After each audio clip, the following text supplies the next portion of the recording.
Celle 046 a été adoptée, qui crée la Cour des comptes, qui fixe ses attributions, son organisation et les membres de la Cour des comptes reçus par le président de la République. Objectif, remettre au professeur Alpha Condé une copie du premier rapport annuel d'activité 2016 conformément à l'article 116 de la Constitution. Ce rapport retrace les observations, recommandations et conclusions de la Cour des comptes.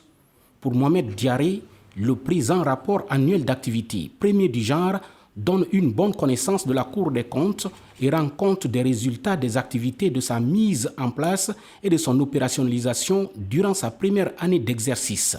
Le but de notre entretien avec le chef de l'État, c'était de le remettre le premier rapport d'activité de la Cour des comptes.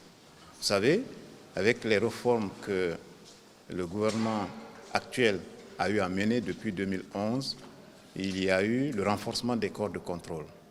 Et à l'issue du premier projet de renforcement des corps de contrôle, la Cour des comptes a été créée en tant qu'institution républicaine, en tant que contrôleur a posteriori des finances publiques et donc institution supérieure de contrôle pour la Guinée. Et une loi organique, celle 046, a été adoptée, qui crée la Cour des comptes, qui fixe ses attributions, son organisation et le régime disciplinaire de ses membres. Mais avant la Constitution, à travers l'article 116 et cette loi organique 046, à travers les articles 3 et 24, oblige la Cour des comptes à remettre son rapport d'activité annuel chaque année au président de la République et au président de l'Assemblée nationale et que ce rapport soit publié dans le journal officiel. Ce rapport contient bien sûr les observations, les recommandations et les conclusions qui sont formulées par la Cour sur les résultats de l'ensemble de ses travaux de l'année précédente.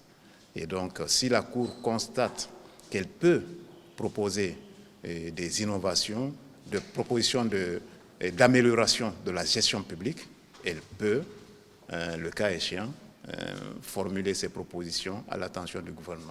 De par ses attributions de contrôle a posteriori des finances publiques, d'information et conseils à travers ses rapports publics, la Cour des comptes contribue à la sauvegarde du patrimoine public, ainsi que le contrôle de la sincérité et de la transparence de la gestion des finances publiques, à la lutte contre les détournements, la corruption et toute infraction économique.